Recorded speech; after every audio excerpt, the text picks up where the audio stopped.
Good morning. It's Jim Csek with Kelowna Now with Ian Burns, our managing editor, on the phone with us here this beautiful Friday morning here in the central Okanagan or Kelowna. And we have the traffic live cam view in the background there. Looks like traffic's moving nicely east and west on Highway 97. Good morning, Ian. Howdy ho, how's it going? Doing well. More bad news for Canada as our unemployment rate hits 6.8%.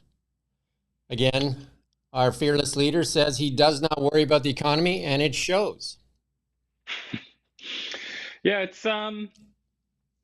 they aren't good numbers, are they? But I mean, to contextualize it, I suppose, as we probably should, that it's not that high, is it, in the grand scheme and the history of sort of the last Yeah. 50, 60, 70 years. It's a lot But higher than the US numbers, way higher than it's US yeah, numbers. higher than And US, higher than Europe, like Western Europe, yeah, and hi- higher than it has been for quite a while.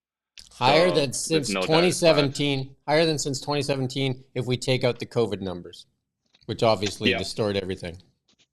But again, it's kind of these data that we've had over the last few weeks or last couple of weeks, that it's almost like they were designed to contradict the claims made by Justin Trudeau and Chrystia Freeland that, the vibe session and everything, and that the numbers are great, we're doing great, the economy's really Or roaring along. I or mean, I'll it's or I'll not, it challenge isn't. you, or maybe it goes against them basically gaslighting Canadians.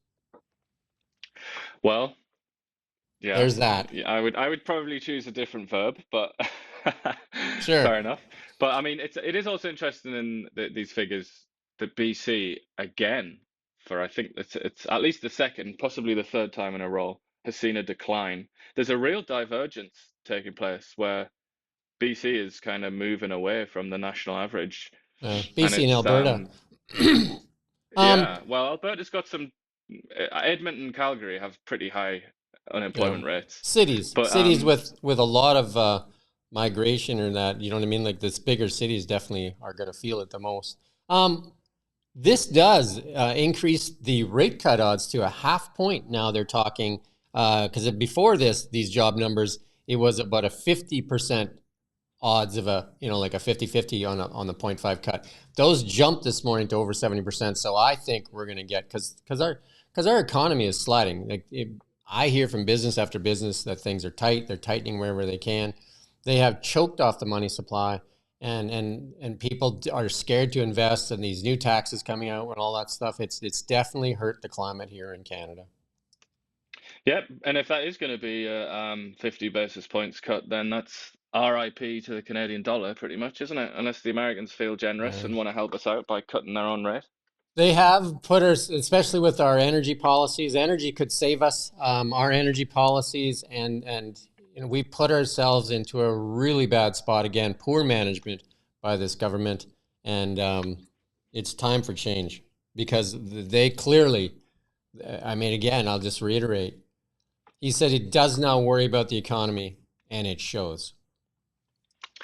Yeah, I suppose it's not really a surprise, is it, that Mark Carney is the man in the shadows for the Liberals, Yeah. considering that he was the Bank of Canada governor and also the Bank of England governor, and his his essentially everything that Mark Carney is economics, and it's business, it's how to manage an economy, which is pretty much the opposite of Trump's approach. He was more trying to humanize the role of prime minister, wasn't he? It was more about social things. So I think it's important, it's significant that the Liberals look to Carney as the possible replacement. Yeah, but I don't think the guy holding the seat is looking to step away, though. Like they're going to have to pry it out of his hands. Yeah, he Um, really likes that. He really likes that perch, I doesn't he? just don't. I don't think that he's going to be doing that on his own. Um, like Well, because and I, that. I I don't think the Liberals are going to do it either. They're quite supine, aren't they, in the presence of their leader? Well, you just look at when they just continue to push out the narrative whenever he says something, and then let's say you can say that there's about like six of them that continue to do that stuff. Holly Doan had a really from Blacklocks had a really interesting tweet this morning. She said the GST holiday will save a typical Canadian about $4.51. That's I, the National Finance Committee told that. The senators endorsed the measure while commenting that it appears pointless. I Again, find I don't get the numbers on that because surely you could make more than that in just one purchase. yeah, well, maybe a lot of Canadians buy a lot of chips, right? But it's also things, books. Canadians buy books now and then, don't they? Do they, or do they look online? I don't know. Yeah, well, gotta get your Harry Potters in. It really amounts to nothing, though. You know what I mean? Whether or not it's $4.51 or $200, the amount of administration and the cost to the businesses to do this is far outweighs any kind of like savings that the consumer will feel. Maybe if they promoted, anyway, we're going to go Well, around in circles on it. when you factor in housing, mortgage costs and rent, like even if it is a few $100s, even if it's $1,000 or $2,000, that's a drop in the ocean compared to Yeah. what you've got to give to landlords or banks every month. Yeah, strengthen our dollar, remove the carbon tax, and allow our energy to be a benefit to all Canadians. That's what we could do. Again, we talk about this over and over and over again. Energy is the solution to richer nations, and we have a lot of it. And we have an environment minister here that is clearly. They did an interview with him the other day, and he was just talking about he doesn't care how unpopular it is. He's going to do the tough work for everybody else, right? So he doesn't care what Canadians are feeling. They don't act in the Well, best interests of Canada. not to throw a wet rag on our dreams and hopes here, but I think even without Gilboa, even without that obstacle, if you want to look at it that way, I think there is going to be quite a lot of difficulty, isn't there? As there always is with Canada's natural resources. I mean, First Nations, many different tiers of First Nation, different groups and then environmental activists, then Quebec, BC. There are so many obstacles anyway, aren't there? And it's kind of like Gilboa is just the cherry on top, I feel, for Uh, people who are interested in natural uh, resources. I believe the carbon tax and Gilbo is what is really the hindrance here. Um, Winter storm warning issued for Highway 1 up to 30 centimeters of snow. So that's a big one, a big dump. So if you don't have to drive, I did an interview yesterday with road safety at work, and 800 crashes a day in British Columbia. So you can go on Kelowna now. That interview will be up today. If you can avoid driving on those days, that's the best preventative way not to be part of that statistic is avoid those days like that. If you have to drive, make sure you drive slower, you're attentive, you're not texting, and you have good winter tires, obviously, and you're well rested before you go out there. But if you can avoid it, that's the best measure of all. Taylor Swift ends her tour in Vancouver, BC. A lot of young ladies there at the tour. This tour, Eras Tour, began 21 months ago. Started March 17th in Glendale, Arizona. Covered 19 countries, over 5 continents, and 149 show schedule. Wow. Hey? Now that is a really big show, isn't it? Yeah. And that's better than the Beatles, actually. You know, like there you go. And this Eras Tour is the first ever to break the $1 billion mark. $1 billion. After bringing in US $1.04 billion. That's a crazy amount of thing. 4.35 million tickets sold for the first day. And that doesn't even count probably all the resale tickets, right? Like the amount of people that are paying way over the norm for these tickets. And then there's that Liberal MP that is definitely not ashamed of grabbing himself a great seat at the Vancouver show. Yeah, it also raises the question of how did our good friend Justin get a ticket? Was he just Mm. lucky enough to win the lottery? Because you had to it was pretty hard to get a ticket, wasn't Well, Justin, remember his vacation? I'm sure it was a it? friend that, and he would have checked it with Yeah. his ethics commissioner and said, oh yeah, it's fine to take, something worth like a boatload of money. Anyway. He's got a lot of good friends, hasn't he, Justin? Just not on the world stage, but he does have some good I think personal this friends Liberal in the MP team. in BC is going to have a tough time with this one because I think a lot of people are kind of really sick of MPs and MLAs putting their nose in the trough and just like gorging themselves while Canadian taxpayers are suffering while they pay their salaries and they take advantage of the system and the privilege that they're provided. Yeah, that minister, I actually had a little investigation. I had a little look yesterday, and he's actually paid, it's more like $300,000 a year that he's paid. So Yeah. he's pretty comfortable, Yeah. And but he then needs his tailwind he as says well. he's making a donation to the food bank, which then goes on his tax return and he gets a lot of that back. But he's getting a ticket well worth over the $1,500, right? And this brings us to the Elon Musk stuff. Doge, they had that meeting yesterday. This Doge is now being welcomed on all sides of the aisle, including people that would be usually opposing. Jeff Bezos came out yesterday saying that he likes it. John Fetterman, all these people now coming out and saying, then why wouldn't you want an efficient government? I mean, we have to remember, this is taxpayer dollars. Like, why shouldn't it be efficiently used? I mean, try to defend that. Like, it doesn't make any sense. Like, you make up all this fear stuff, but like in Canada too, like, shouldn't we be held accountable? Well, the first question I have, should MPs be accessing federal money, federal or provincial money for their own company's purposes when they create these programs and then won't release the documents? Explain to me how it's in the best interests of Canadians to allow MPs to get contracts and then not disclose what they took the money for and where it went. Yeah, I don't think there's anybody. I don't think there's anybody in the country that would defend that. To be honest, it's completely obvious, isn't it? Well, And how come that's the Liberals are defending it and the NDP are blocking it? What's the but they're not what? defending it. They're using Yeah, other excuses, aren't they? If you want to put it that way. But they're not yeah, they're defending that principle. Nobody would defend that principle, I they're don't think. they're It's blocking outrageous. access to the documents.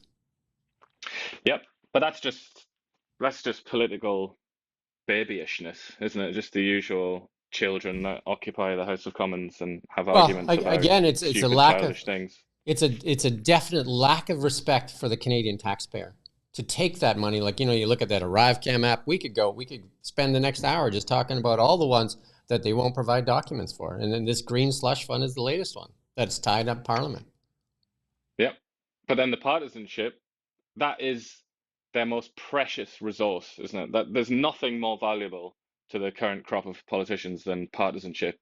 Because as soon as they get caught out doing something disgraceful, like the Arrive Can scandal, as soon as that happens, they just, so in that case, it was the Liberals, they just point at Pierre Poilievre and they just say, look at this idiot. Yeah. Look how horrible he is.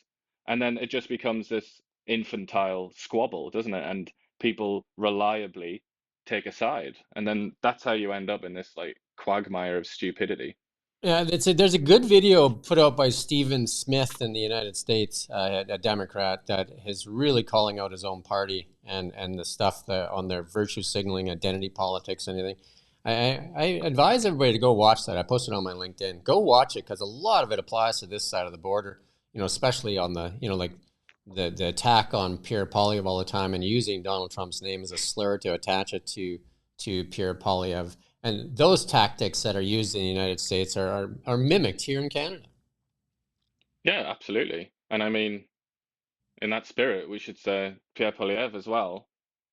Extraordinarily simplistic approach that he's adopted in recent months to being leader of the opposition, which is just like childish slogans and attacks on Justin Trudeau all the time, as if absolutely every problem in Canada is his fault, caused by him.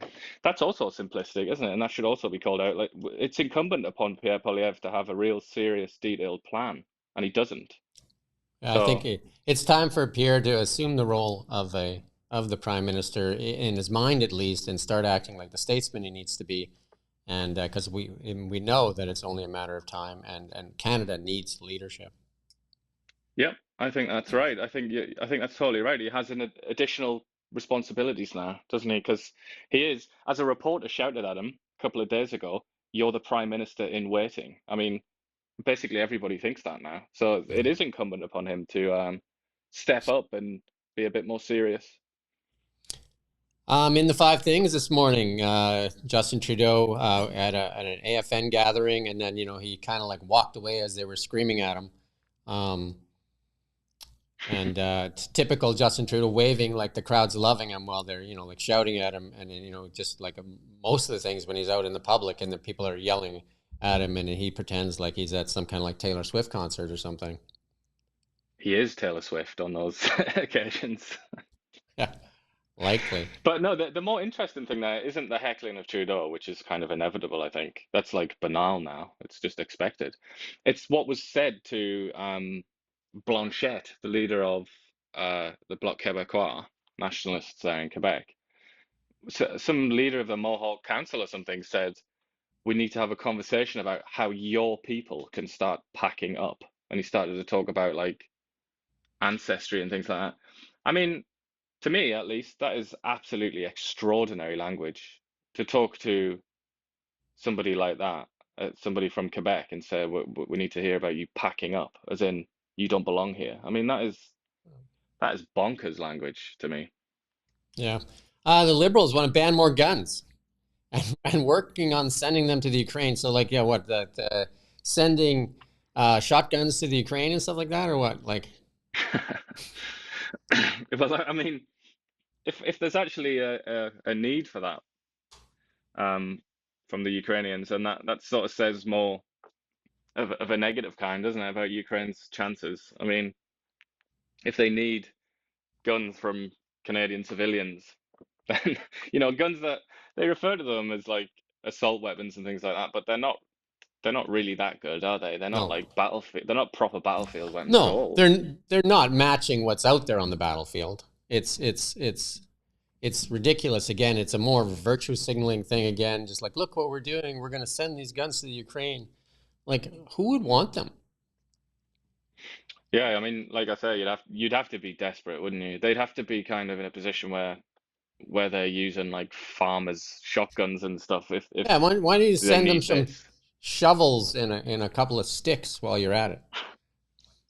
Anyway, Yeah, and the kind of the weird situation where supposedly, so it seems, the Liberals seem to think anyway that they need these guns from like Bob Smith's deer hunting rifles, but then at the same time they're firing these really sophisticated missiles into Russia. right. It's kind of a bit of a disconnect there, isn't there?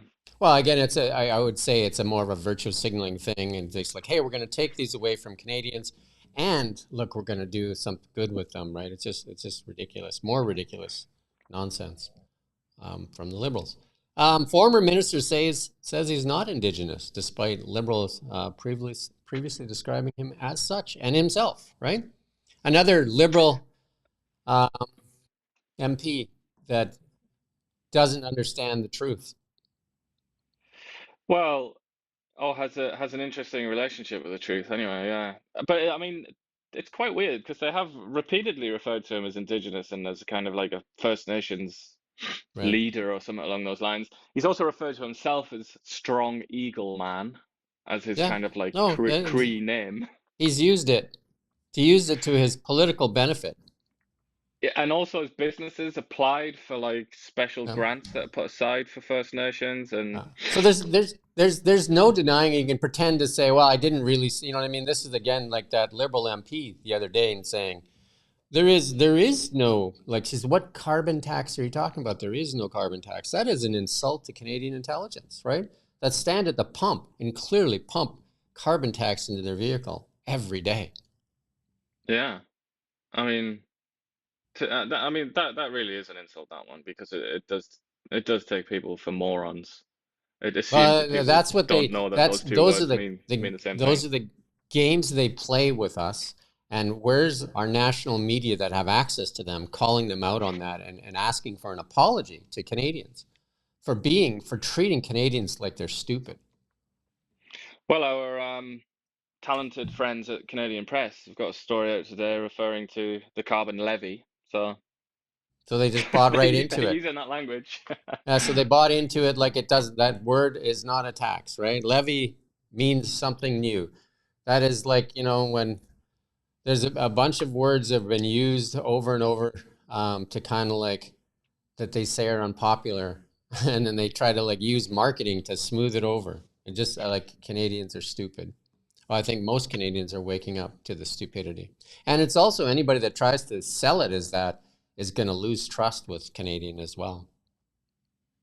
Yeah, well, during the sort of dark, crazy days of COVID and the George Floyd sort of riots and everything that resulted from those, there were a few instances, weren't there, of words being sort of Yeah. changed in real, the definitions of words being changed in real time. Like Yeah. literally, dictionaries, online dictionaries were changed to, so that it would concord with what was being said by various officials.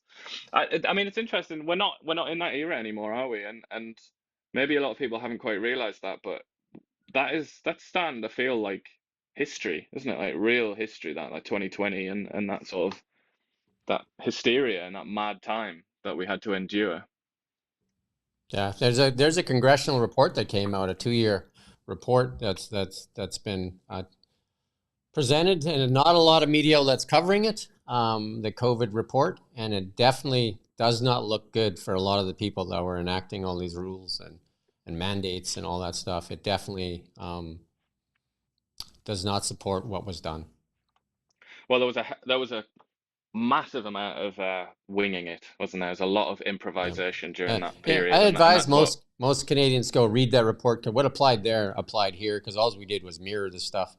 And even so, in BC, we mirrored it to a lot longer than everybody else. Like we kept our the strict vaccine mandates in place um, for a long time past when everybody else had lifted them. Yeah, one of the last jurisdictions in the West, really. I think possibly Yeah. the last. It's quite hard to Yeah. confirm that, but They're trying to spin this one now. Canadian tariffs on Chinese EV steel and aluminum will raise $473 million over 5 years. So they're trying to spin it like it's going to make money, and like that the person that pays in the end, it will be the consumer, right? totally. And that also assumes that over those 5 years, that the Chinese are going to continue to do, business. Yeah.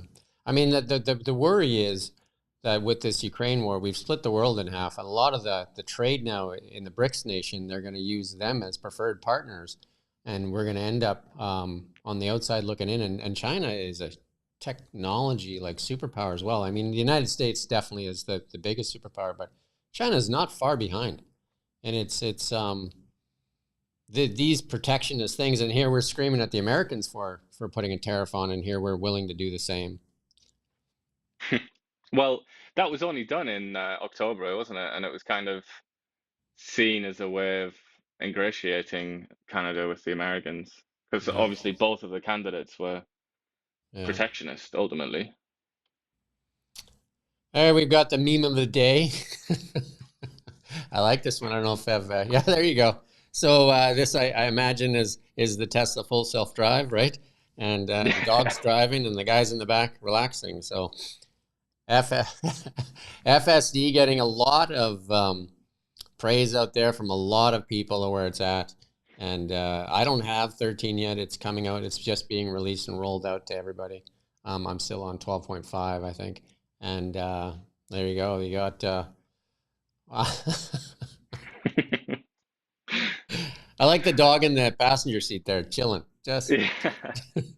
If that's the future, then it's a very bright future, isn't it? That we have well, dogs in the driver's seat. if you think about that, if that time where you're driving into work or driving wherever you're going, and you could have that time back to do some things, or even enrich your conversations with the people around you, and it increases your safety and all that kind of stuff. They say, again, I'll repeat this. Tony Seba from Rethink X, bright guy, says if everybody was driving an autonomous vehicle, it would save 900,000 lives a year. Most of the car crashes, when I talk about road safety and work guy, are from distracted driving, people texting, and then not prepared. So FSD would prevent a lot of those.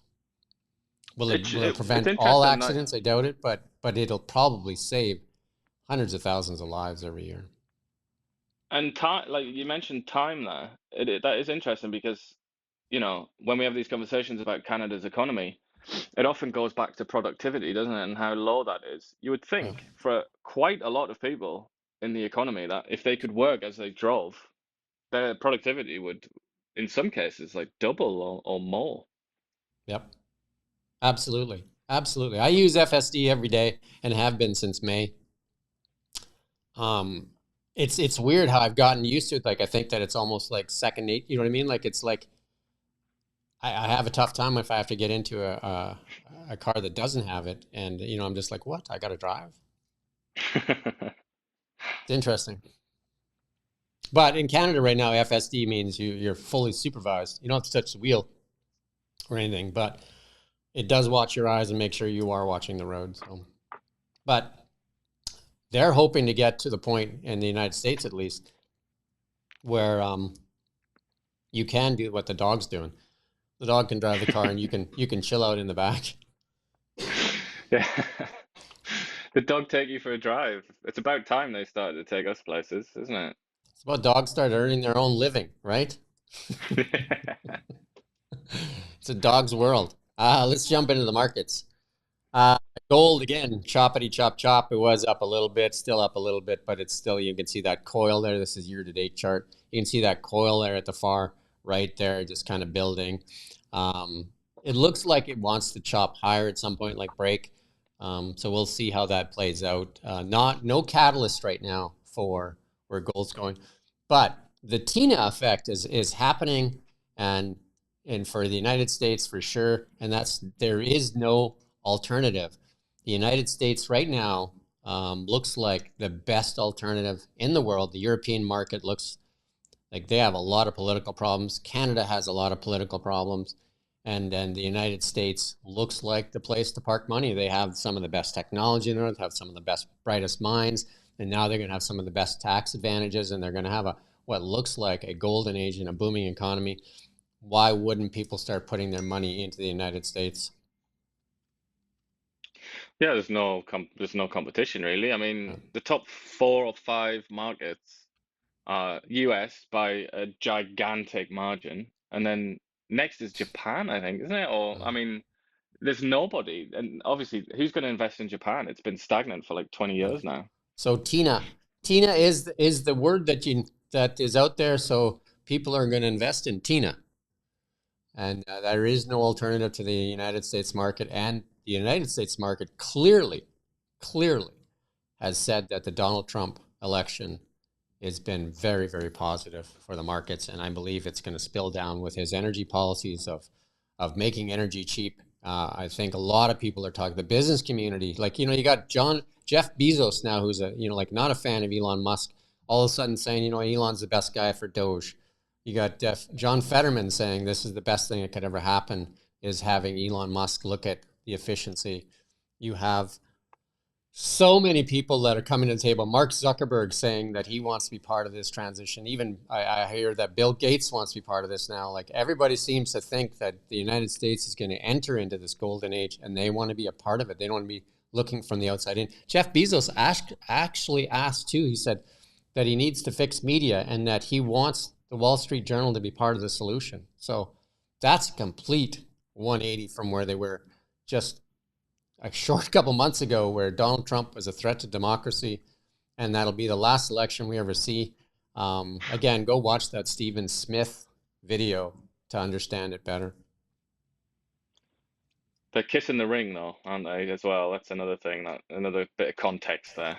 Their I guy also, lost, or their I, girl lost, and now they're getting on their knees. I also believe that realistically, like you're putting some of the best and brightest minds that I've never seen, like in a presidency where they put in like people from the business world that are going to have some say as to what's going on. It's it's uh it's interesting, and we'll see how this plays out. I'm a big believer that we're definitely on the verge of a better tomorrow. Well, yeah, I mean, certainly that's true of the Americans, but they just have to let us have a slice of the pie. Well, Otherwise, we're gonna need to change our government here so that we can participate in this, and not and we need to fix our energy policies and our resource policies here in Canada so that we can participate, because that's what they need from us. They need our resources. yeah, well, let's hope they're good neighbors anyway. Otherwise, there's going to be an awful lot of resentful people around the world looking at America as they Good, experience good, this manufacturing boom. good interview with Danielle Smith, and she's very level-headed, and she said that she believes that we're going to find a good solution. and believes that the Keystone Pipeline will be one of the things that happens really early on. So that is a good sign as well. Crypto. Our friend Bitcoin, no, go back one. Bitcoin. Like I said, we're going to play with that $100,000 mark for a bit because that's that psychological barrier. It's going to bounce around. It's been over it already at 103. It looks like it wants to take another run at it today at 99,554. Crypto definitely, again, with a lot of favor. It's over X right now. Right now, it's actually up at 101,116. So this chart I clipped like probably 20 minutes ago. So there you go, over the 100,000 mark again today. So that's its second run over 100,000. Pretty impressive for Bitcoin.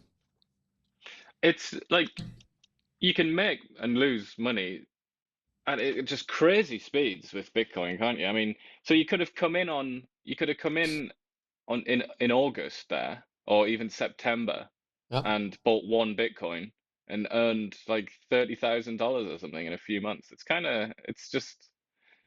crazy, isn't it? Yep. Such as the markets. Canadian dollar. Definitely still shopping, and it doesn't look good there either. Like shopping lower, and hopefully, like it's going to look for a catalyst up or down. And there's, the odds are the catalysts are down, right? Not up. Well, these So, jobs figures well, aren't gonna help. no, we need a change. We need a change in government. The only thing that I think Trudeau could do to help himself is remove his cabinet and replace the cabinet with a business-friendly cabinet, like like the Mark Carneys and all that stuff, if he wants to save himself. But I don't think that group has any intention of leaving. Their ideas of this GST 2-month holiday is just nonsensical, ludicrous, and silly. If that's what they think Canadians really need. Well, it's accumulated over a while, over quite a period of time, hasn't it? Because there's also things like that capital gains tax that Yep. was, I think that really Which still upset quite a isn't lot which of still isn't in entrepreneurs, didn't place. it? They've just talked about it, right? Like they haven't even tried to push that forward right now. But but it But is. it's, talk does the damage, Yeah. though, doesn't it? Yeah, it does for sure, because it talks about a lot of people just say like I'm leaving, like especially professionals, right? Doctors, dentists, But ophthalmologists, all that kind particularly of stuff. tech as well, isn't it? Tech was one of the they were very vocal about it. Like the Shopify CEO and some of the people came out against it, didn't they? And Yeah. tech is the future. That's what we're talking about all the time. We're looking at all these companies by market cap. They're all tech Yep. companies, really, aren't they?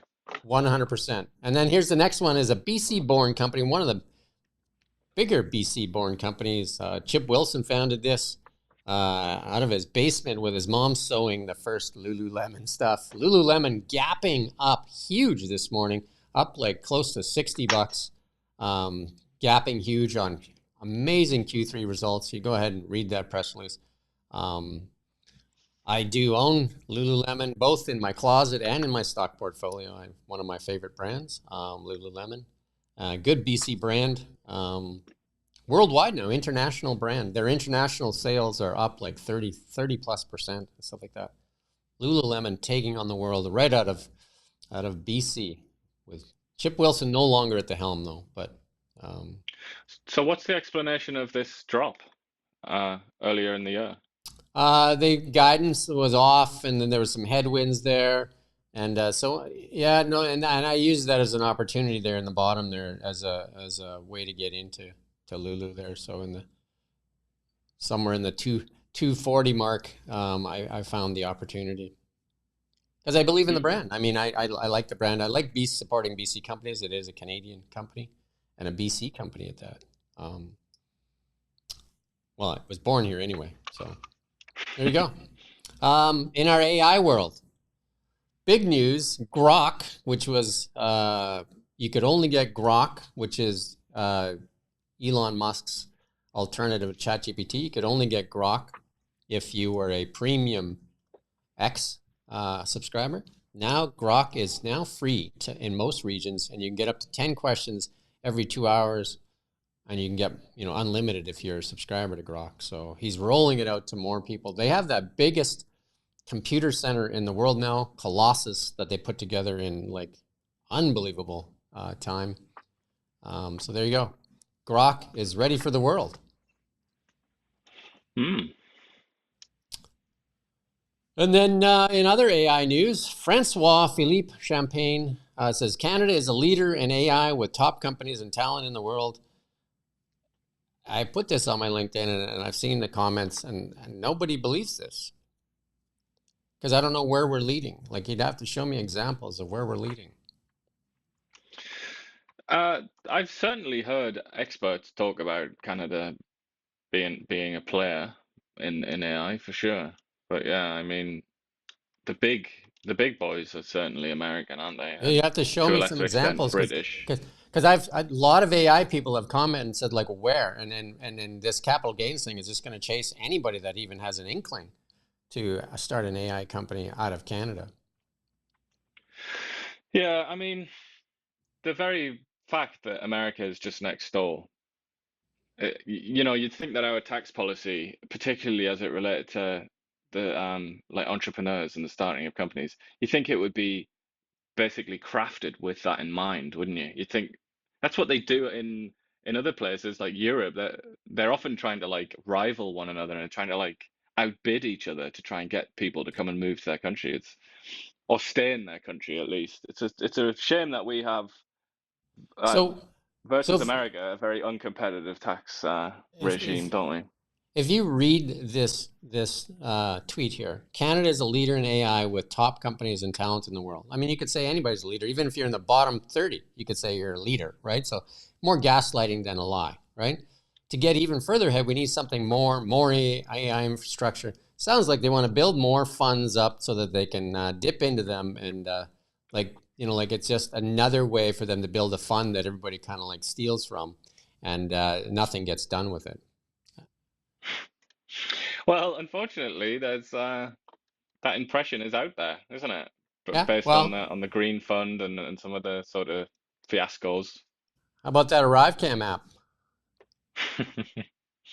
How many millions of dollars for something that should have cost $80,000? I think it was 50 something million, wasn't it? 55 million or something. And where's the accountability? Well, I'm sure if there is to be a change of government, as the polls suggest, then there'll be a lot of attention Well, I think they need on to that. open all those books and reveal them to Canadians, not just sweep it under the rug, I think, and go after these companies that took the money wrongly and get it back from them. Yeah, and that is happening across the world, isn't it? Again, the COVID disaster and then the Yeah. disastrous response. I mean, billions and billions of dollars. It's probably even into the trillions if you look worldwide of money that was Yeah. just wasted. And they should probably put in a rule, which they're trying to do in the US, that say any MP cannot be uh, filing for grants and contracts and that while they're sitting in office, and maybe for 5 years after, that they can't enter politics to line their pockets. And that goes for the Well, Conservatives, the MP, the Bloc, every one of them.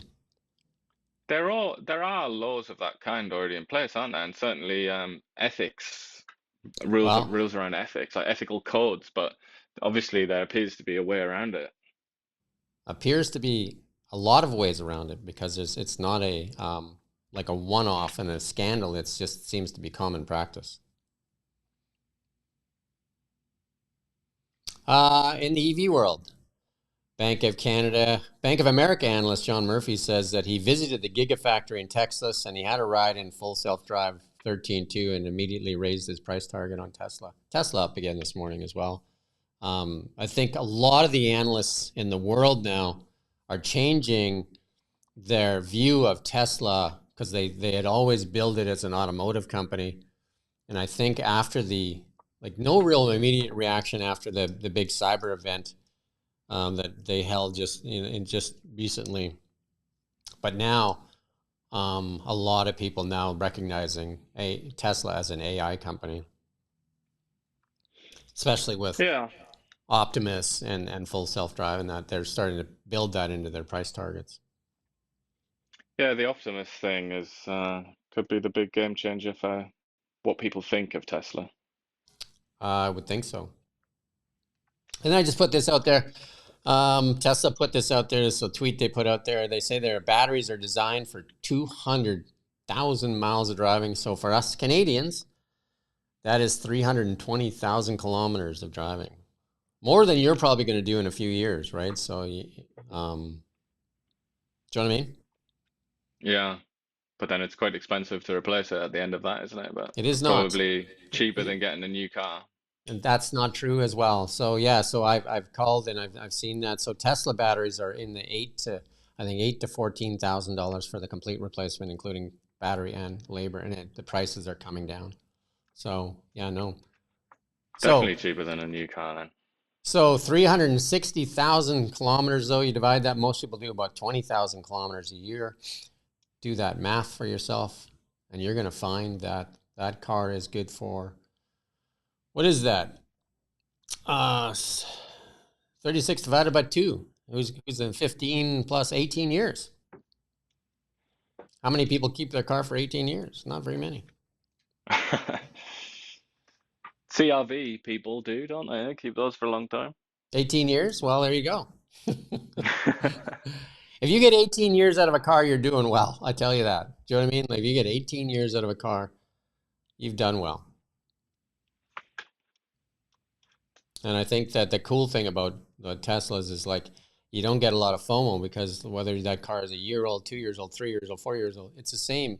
Like the software and all that, they keep updating it so everybody gets the benefit of what's going in the cars, right? So they're very simplistic, and that's the genius of them. Yeah, it's good that they haven't done the classic Apple thing where all of a sudden it's just like you're out. It's like, Yeah, sorry, your phone isn't good enough. You can't yeah. have the New update anymore. features and your phone can't do it. New feature and your phone can't do it. Yeah, Yeah. no, it's well, I mean, Apple's not all like that, but I mean, Apple is pretty good. Like, but definitely, if you go back a few models, they definitely have abandoned them, um, and the batteries tend to wear out too. But I mean, it's a different thing. But a lot of most automobiles, like they add new features, and you never get those new features in the added on into the new models. Um, Anything else you want to talk about? We got this book. We're going to talk about this. We're going to start. The website should be ready pretty quick so you can start ordering this so you can have a really good 2025. We're entering in what I believe is to the age of abundance. And I think the mindset is everything as well. And how can we do better and how we can stop allowing people to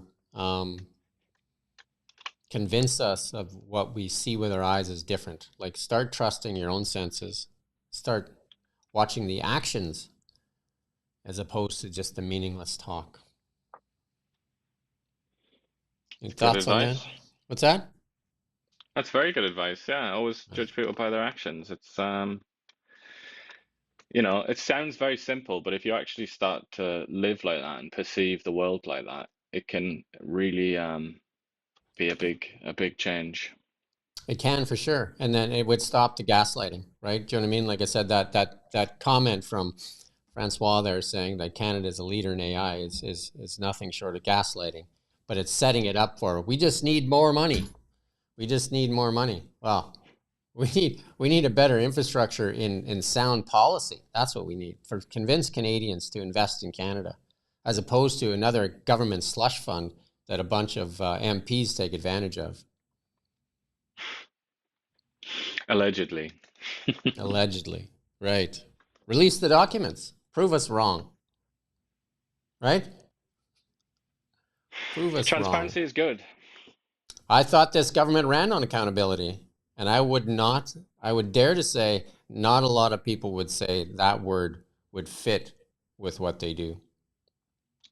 They've been attacked by numerous people and groups for their um, Lack, the opacity of their decision lack, making, let's say. lack of accountability. Again, judge people by their actions, not by the meaningless words. And their words were accountability and transparency. Their actions do not support that. One might argue, certainly, and that's also true of our NDP overlords in BC, isn't it? They were very keen on accountability, but they've been attacked by a lot of staunchly neutral groups for Yeah. failing on Well, access to information and things like that. yeah, I would say even more recently, like after the election results, David Eby sheepishly said that British Columbia has spoken, we take it to heart, and we're going to make changes, and then did a complete 180 on that, and is basically won't even have a legislature this fall. Yeah, well, let's see if he's serious about the other things he mentioned, like public safety. That was one of the things Yeah. he said had really got through to him, and he actually he complimented John Rustad, didn't he, for articulating people's concerns about safety. So Yeah, we shall that'll be see. one to watch. We shall see, shall we not? There you go. That's it for today and for the week. We ask you that you subscribe to Kelowna Now, and if you like what you're watching on this, share it with somebody. Send us comments. We're definitely open to comments. We are an independent media outlet that gets no funding from the government, and Bill C-18 is another thing that the Trudeau government has put into place that is basically crushing media across Canada, and the only the ones that are like surviving are the ones that probably like taking money, and media shouldn't be taking money. Media should not be taking money from the government. It does not help with their independence, and it definitely, we look at where our national media has acted, and it's not, I would say, in the best interests of Canada, although there are some really good ones out there for sure. Vasi Kapalis, Andrew Chang with CBC. I posted it on my LinkedIn today. Andrew Chang with CBC does some really good work, and there's pockets of really good journalism out there, and we should be celebrating those that do the good work to be the voice of Canadians. But we should also be calling out these organizations that seem to be doing the work and carrying the water for the Liberal government.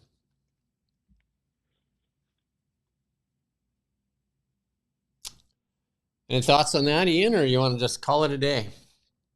That's a big topic, Norman. I mean, yeah, certainly that bill has been catastrophic, hasn't it? And it's a disastrous situation that the Canadian media finds itself in now, where they're sucking on the teat of government tax breaks and grants and various things like that, none of Yeah. which we get ourselves. But it's terrible. And I mean, I'm trying to remember who it was that I interviewed now on this subject. I think it might have been Michael Geist, who said, like, this just doesn't really happen anywhere. Never mind, like, um, in the West. Oh, sorry, never mind the world, rather, but in the West, it's extremely rare Yeah. for almost your entire media sector to be propped up by taxpayers' money. It's And quite you would unusual. think, and the media would be fighting to remove this Bill C-18 if they weren't benefiting from it. That's the sad part. They're not fighting for us at all, right? Well, there's a consortium of, or whatever you want to call it. There's a group of big media companies in Canada who demanded this legislation in the first place Yeah. because they felt like they were being ripped off by social media companies, and they wanted their slice of the advertising revenue that the likes of Facebook now monopolize in Canada. And so they pushed and pushed and pushed. The Liberals said, okay, jolly good. Then Meta just blocked news, and now those same companies just live on government money while we're Yeah. excluded from it. So